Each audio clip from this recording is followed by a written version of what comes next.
Hello and welcome. Today we will talk about divisional charts. Today's divisional chart is the 2 or Hora chart.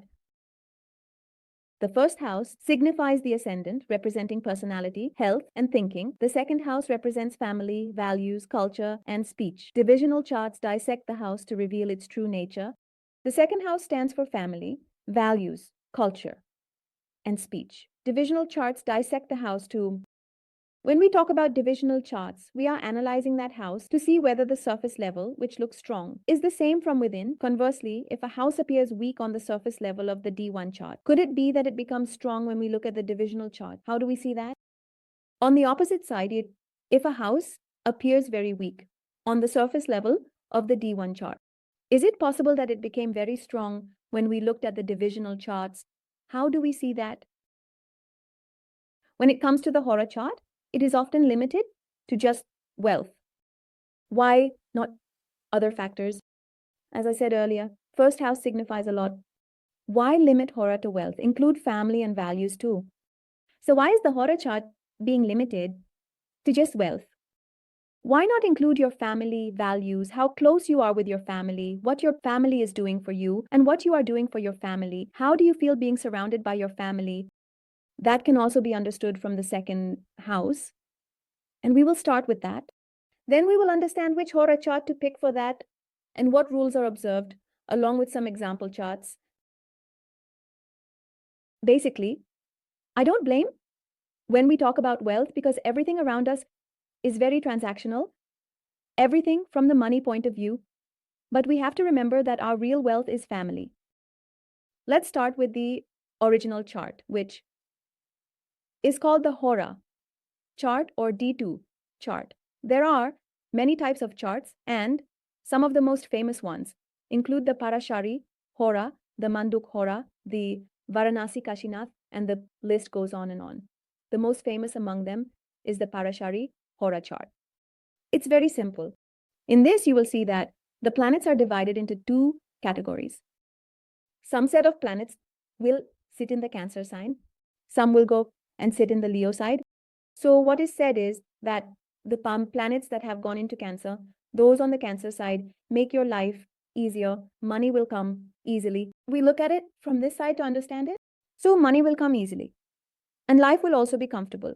But the planets that have gone into Leo will make life challenging, will give hardships, but will keep you in the limelight. Now, planets like the Sun, Mars, and Jupiter perform better in the Sun Hora, while planets like the Moon, Venus, and Saturn perform well in the Moon Hora. This not only indicates our image and reputation, but is also very important in the Dasha. If a planet's Dasha comes and it is sitting in the Cancer Hora, it will easily provide wealth. If our Lagna Lord or our vital planet has gone into the Leo Hora, it makes our personality a bit outgoing and aggressive. So, in this way, both at the personality level and Dasha level, the Hora chart is analyzed and there are many more rules ahead. But my point today is that why do we only have to talk about wealth? We have to talk about family. We have to talk about food habits. Trust me, there are many D2 charts that explain food habits very well. Many times you might have seen that Jupiter is in the second house or the seventh planet is in the second house, yet the person is a non-vegetarian, or even after having a planet like Mars, you are vegetarian. Why does that happen? That is revealed by the D2 chart, and there is a specific Hora chart for that. Today's Hora chart focuses on family bonding and closeness. The Hora chart used for this is the PD Hora chart, which analyzes relationships and indicates which of your maternal or paternal family members have seen more growth or suffered more after your existence. Now, what to look at? We will start with the D1 chart, and I will tell you how to see that in the D1 chart. But in the D2 chart, we need to look at the first lord and second lord of the D1 chart. The first lord of the D1 chart tells us about your behavior, attitude, stance, or responsibilities regarding your family, basically your contribution. The second house of the D1 chart, along with its placement in the D2 chart, tells us about a rounded family. How do you feel? Do you feel happy, bonded, isolated, or do you find stress relief? What are you getting? It's very different. What is your contribution? Sometimes it's very, very opposite. The contribution is nothing but your family providing you with everything, or you keep doing everything while the family gives nothing. So that's the difference between the first lord and second lord of the D1 chart when we see that in the D2 chart. And what do we need to look at in the D2 chart? we need to look at the Lagna and Lagna Lord in the D2 chart because they will tell us about our circumstances and conditions regarding family. Then, the second house and the Lord of the D2 chart, you have to see whether there is any flexion there or not. Rahu and Ketu in 7th house, check if they move to 2nd. They are not selecting my second lord. And we should also check if there is any impact from multiple malefic planets. Jupiter and Venus signify lineage. Jupiter for paternal, well placed. Jupiter shows paternal family grew. Venus's strength shows maternal growth. If Jupiter is well placed in this Hora chart, it suggests your paternal family grew after your birth, Venus shows. Maternal growth or challenges. This rule applies universally. Debilitated planets in malefic houses show challenges. How was your maternal side? Did they grow or did they see downfall? Or what were their circumstances? This rule of strength of business is applicable everywhere. If any planet is debilitated, combust, or in a sign that is associated with natural malefic planets in the 6th, 8th, or 12th houses, it indicates challenges and difficulties in that area. Any planet that is exalted in its sign, in a friendly sign, or placed in a center or trine house, and has beneficial aspects, will yield good results. General Russia, okay. Now let's understand all of this through the chart. One more thing, the Atmakaraka connection, which is the Atmakaraka planet in our chart. If its connection is with my D1 ascendant lord, or the second lord in the D2 chart, it indicates that even the smallest matters of the family, whether good or bad, touch you on a soul level. Like many people, there are those in my family who say, this property belonged to my family. We had this office here, and I had to sell it on behalf of my ancestors. This was my house, and at any cost, I will buy it back for them. There are people who are connected to their family on a soul level, both in a good sense and a bad sense. If there is an affliction, look at this chart. First of all, the ascendant lord is placed in the ascendant itself, which is fixed. There is an aspect from Mars, which is the significator planet for this chart. So that make you responsible. Even 9th slot is also very strong. That lift the quality of the charts. When we come to the 2nd house, Rahu is sitting there. Rahu might give you money because it is in the house of wealth, but the second lord has gone to the 6th house. All right, it's in a friendly sign, but it is associated with the moon, which is the lord of the earth. And Saturn does not consider them a friend. And Mars is also there. Then Saturn feels suffocated with these planets. For a moment, I might consider that from the 2nd house I am getting wealth. But when I see Rahu in the 2nd and my 2nd lord is conjoined with the 8th lord in the 6th house, I will feel uncertain about how much bonding there will be with the family or whether I will receive love from the family. You might get it. It also stands for disputes. That's what it seems to me. Now I need to look at all these things in the D2 chart and see which factors I need to move. The ascendant lord and the second lord from D1. When I look at the D1 ascendant lord Jupiter, it is placed in the ascendant of D2, strongly placed, in the breast line, in a friendly sign. This shows that you are like lines minute comes to your family. And this lady is something else. They are very protective of their family. She fulfills her responsibilities very well. So I said that the first lord of D1 is about how you are contributing. All right? After that, I looked at Saturn. Saturn, which is in the house of gains, but it is with the moon, which is not a good planet. Not just from D1, but also that from D2. And then it is also aspected by Rahu. So when our second lord goes into the house of gains, this is great from a wealth point of view. More so because Rahu signifies travel and change. They show that, actually, she is very classy and family-oriented. Whenever my second lord is in good dignity, it will give my family a good status. It will give me a good relationship. Her family is done good. From the wealth point of view, there is no shortage at all. There is no lack of love between them either. She is contributing well to wealth. In a female's life, a fiction like marriage might separate them. So she got married at a young age. She is separate, comes rarely. So they come for a very short time.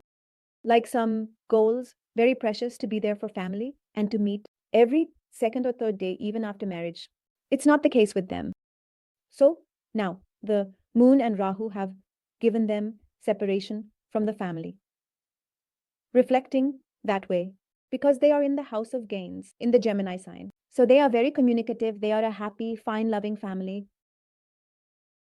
Now, what do I need to look at? Is there any reflection in my ascendant? Jupiter is placed in D2. Looking at Mercury, Saturn itself is the second lord in D1. So I won't take it that badly. So their circumstances are not a challenge for them either. They are showing they come to family matters and their second lot as well. D2 also recently has a planet placed in a friendly sign in the center, but expected by Rahul. Again, we see separation in their family lineage's lord, which is a significator. Jupiter is well placed in the ascendant. Their parental family has seen a lot of growth after this. But Venus is in the 12th house with a debilitated Mars. Their maternal family hasn't seen that much growth. After her report, so in this way, what else are we getting and how are we supporting family? We see this from the Hora chart. Let's take one more example. I have also put the South Indian version of the same chart here because someone told me that it's difficult for us to understand the North Indian chart. So I'm just stopping here for a few seconds. Let's take an example chart. Jamna rising has Mercury as the Lagna lord. People tend to be headstrong. Fiery planets like Mars and the Sun make people headstrong yet responsible. When you have a human sign rising, such people tend to be a bit headstrong. They are responsible and take charge. Mars and the Sun ensure you take charge. The second lord is in the 6th house, unfriendly and malefic, that you take charge. Now, the second lord is in the 6th house, not in a friendly sign, but in a malefic position. So, yes, family is shaping your personality. Now, I need to see this situation in the D2 chart. And especially after marriage, because it is sitting in the 7th house and aspecting you. Now, I need to see this same situation in the D2 chart. Mercury is afflicted by Mars and Saturn. You are in a good position, but you are helpless. The moon is in the 2nd house. Whenever a planet is in a central position, its status is good, but its afflictions provide it with inner troubles. This means that you are in a good position, but you are helpless, not like the second lord of the D1 chart, the moon, which is in the 2nd house in an earth element sign and is unafflicted. Venus brings wealth. Whenever my second lord of the D2 goes into the 2nd or 11th house, especially in earth element signs, it will be very good from a money perspective. So one is mostly surrounded by family talking about money. Now about the calculation, my D1's Lagna and Lagna Lord are placed very strongly, but again, Saturn and Mars, which are affecting my D1's Lagna Lord, are also affecting my D2's Lagna.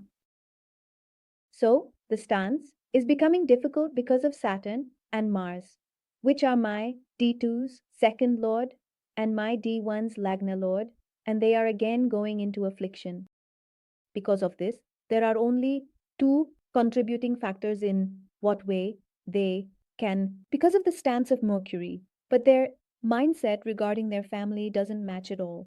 There is often bickering or differences of opinion over small matters.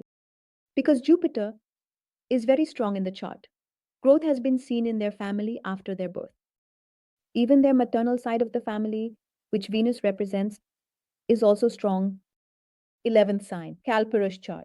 Rahu is again good for money. Growth has been seen on both their paternal and maternal sides in their own ways. Where on the father's side, there was more focus on films and fame, and on the mother's side, there was more focus on money. In this chart, the Atmakaraka is Mars, but Mars has no connection to my D1's first or second Lord in the D2 chart. This means that the connection is not on a soul level. In this chart, my Atmakaraka is Saturn. The connection of Saturn is with my D1s, Lagna Lord, and also with my D2s, second Lord, which is Mercury. This means that even the smallest things in the family can agitate them or make them happy. The PD Hora chart is easily available in Parashara Lite software and in Jagannath Hora software, which is also easily accessible and free. I hope. In today's transactional world, you will definitely find someone who will ask, how much support will my family give me? How much love will I receive? Then this Hora chart will definitely come in handy for you. Thank you so much.